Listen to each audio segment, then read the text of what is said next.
Bonjour à toutes et tous. Je suis super contente de vous retrouver aujourd'hui pour un nouveau projet DIY.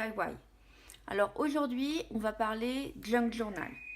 Pour vous donner un petit peu de contexte, je n'ai pas encore beaucoup d'expérience en la matière, même si j'ai regardé énormément de vidéos sur ce thème et ses dérivés. Et en fait, l'année dernière, j'ai réalisé un mini junk journal dont vous pourrez retrouver une vidéo flip-through sur ma chaîne si vous ne l'avez pas déjà vu et qui m'a servi de test. Le truc avec les junk journal, c'est que c'est à la fois très permissif dans le sens où vous pouvez vous planter royalement et quand même trouver le moyen de rattraper le coup parce que vous ne cherchez pas la perfection, j'ai envie de dire limite au contraire. C'est contenu dans le mot junk du junk journal.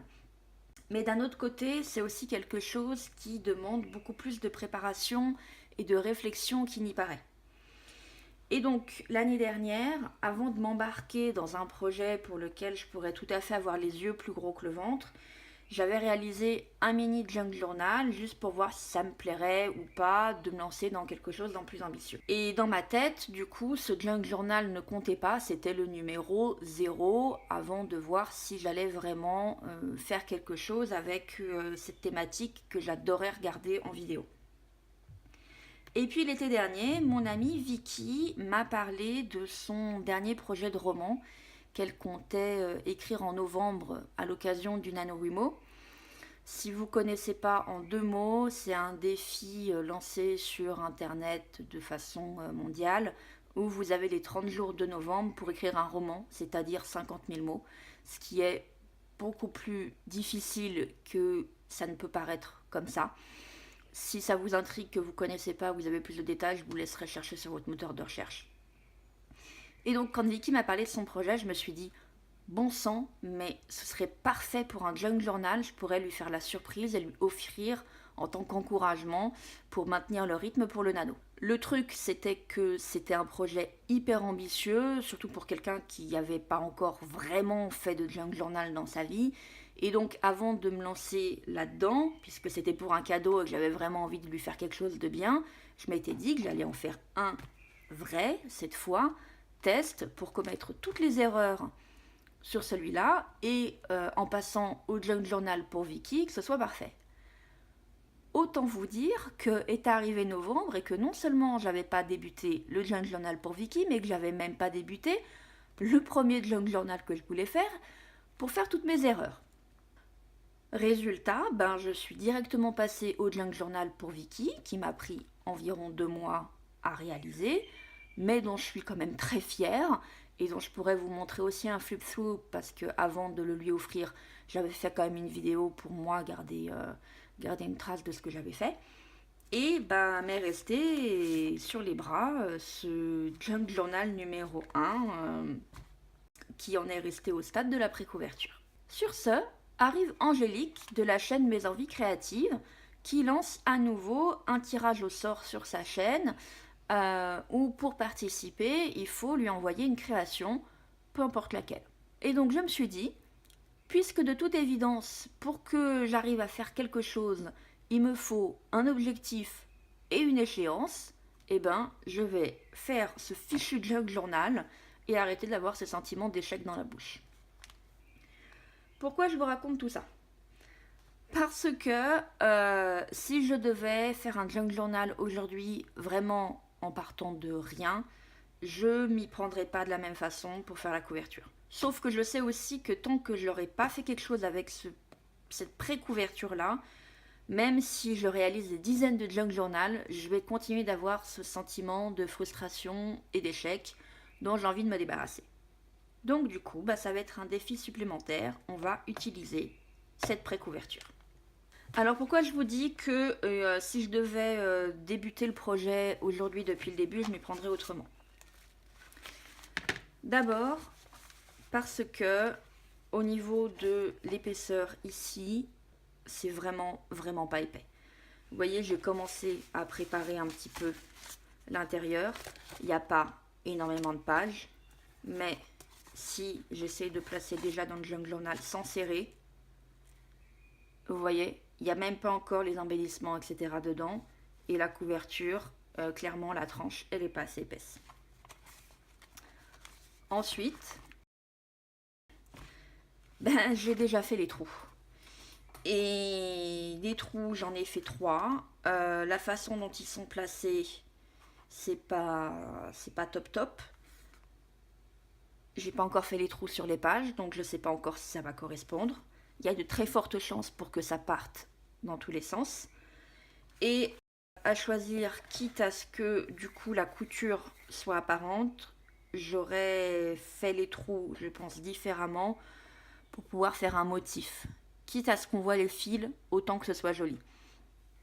Si vous regardez la vidéo flip-through du Junk Journal de Vicky que je mettrai en ligne, vous verrez ce que je veux dire.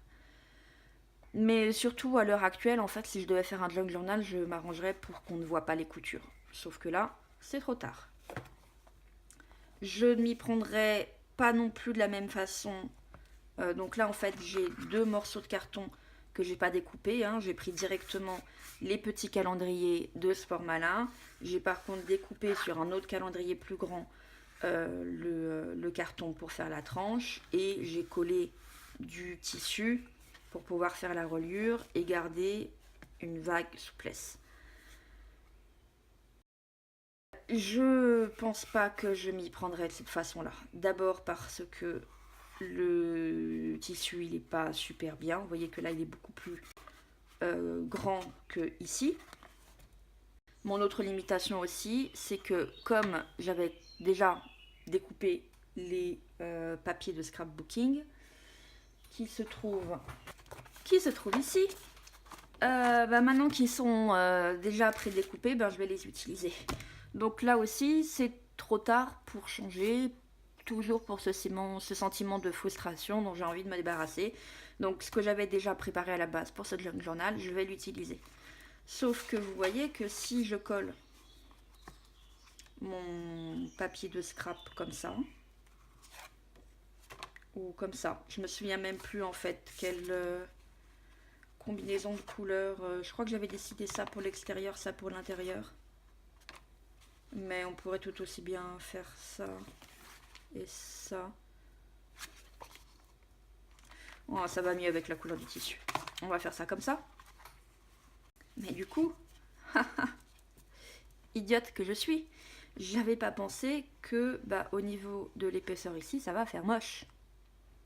Et oui. Donc, d'autant que le tissu ici et ici ne va pas jusqu'au même endroit. C'est pas du tout égal tout ça.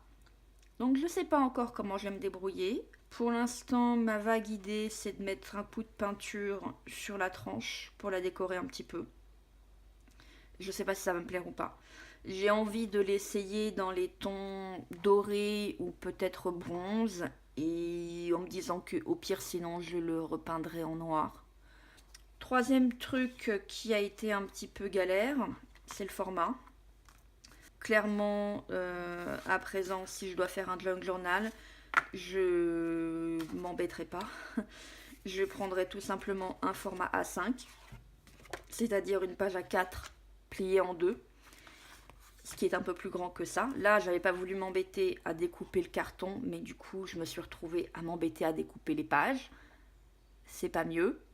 Je pense qu'en fait, c'est moins galère de ne pas avoir à découper les pages et de découper une fois pour tout le carton et on n'en parle plus.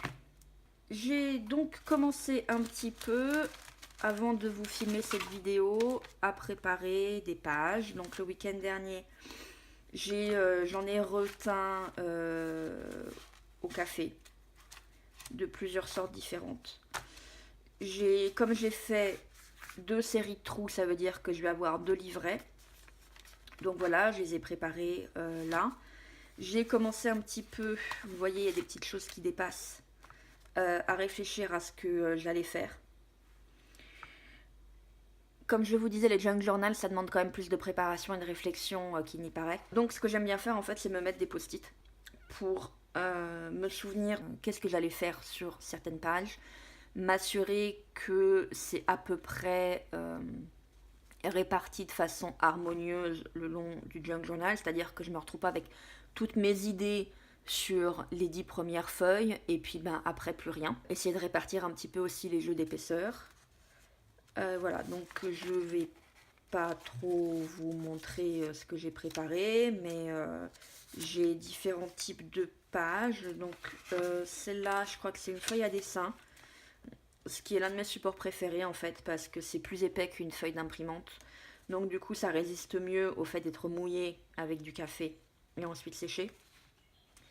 J'ai ces pages de partition. Alors comme je n'ai pas de livre de partition chez moi, j'ai tout simplement cherché des partitions sur internet que j'ai imprimées sur des pages d'imprimante. Donc du coup de l'autre côté c'est tout blanc, mais c'est pas grave, au contraire.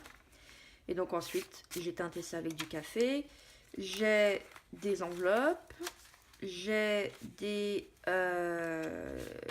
calepins avec des lignes, du papier qui vient d'emballage. Vous savez, en ce moment, quand vous commandez des choses sur internet, de plus en plus, au lieu de mettre des papiers bulles ou des trucs en plastique, ils mettent du papier.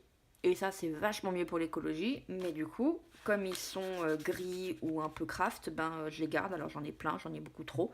Mais je les garde et je me suis dit, je vais en utiliser un petit peu.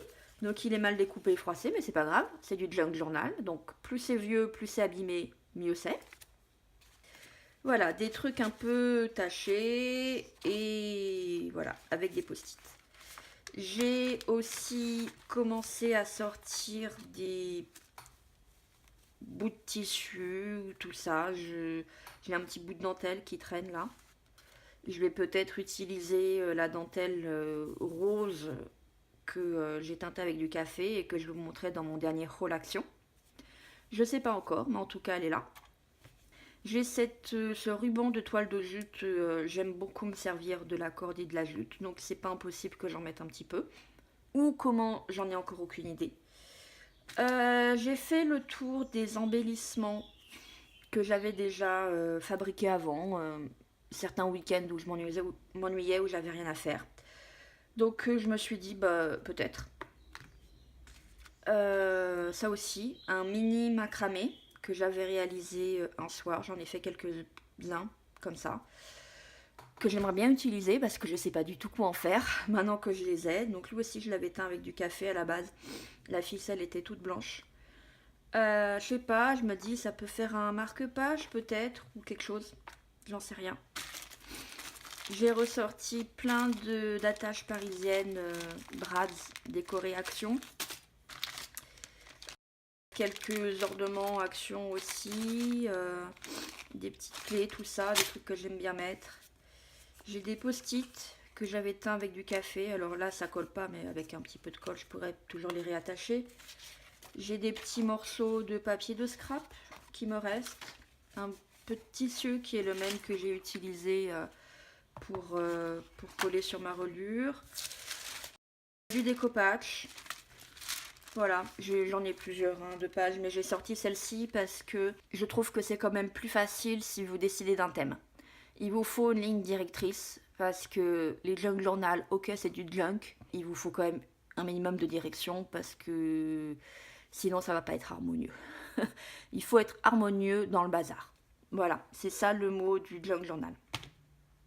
Donc je me suis dit, je vais faire ça sur le voyage.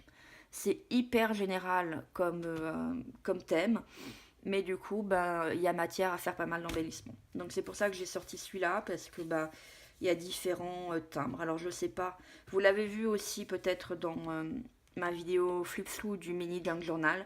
J'avais fait une enveloppe avec, donc peut-être que je vais en refaire une. Peut-être que je vais découper les timbres pour me servir des timbres individuellement. J'ai sorti ce bout de papier scrap de chez Action parce qu'il y a des avions dessus, donc ça reste dans le thème. Il est où mon petit embellissement cœur? Où est-ce que je l'ai mis? Il est là. Je l'avais fait avec une carte du monde, donc du coup on reste dans le thème. Je suis là aussi, où c'est un bout de carte de Paris. J'ai un ticket de métro qui a pas super bien supporté de passer au four après être teint avec du café. J'ai commencé à préparer aussi des embellissements l'autre soir. Donc j'ai quelques définitions en thème avec le voyage. J'ai une locomotive. Je sais pas du tout ce que je vais faire avec la couverture, mais j'aimerais bien que la locomotive soit dessus. J'ai différents tickets qui font vintage. Voilà, bref, j'ai des choses. Et je vais essayer de me débrouiller avec ça. Voilà, je sais pas encore à quel point je vais me filmer en train de réaliser les choses, ou si je vais faire les choses puis vous faire des étapes de voilà où j'en suis. Je verrai. Je pense que ça va me prendre quand même plusieurs jours pour réaliser ça. Déjà rien que de rechercher un petit peu des idées d'embellissement, les imprimer, les découper, retrouver un petit peu tout mon bazar, préparer les pages et tout, les teinter avec le café, les sécher. J'en suis déjà à 2 bonnes après-midi. Hein. Donc voilà, le Junk Journal, c'est pas quelque chose non plus qu'on fait en l'espace de 2 heures. C'est un projet quand même de longue haleine, mais je trouve ça hyper fun. Alors pour l'instant, sur les 2 expériences que j'ai, celui des Yeki et le mini, je me suis plus amusée en faisant la couverture. Donc on va voir si ça se vérifie ou pas, sachant que pour l'instant j'ai plus d'idées de décoration des pages que de la couverture elle-même. On verra bien. Voilà, voilà. Et bien écoutez, je vais essayer de remettre un petit peu d'ordre là-dedans et je vous retrouverai à un moment ou un autre pour la suite de cette vidéo.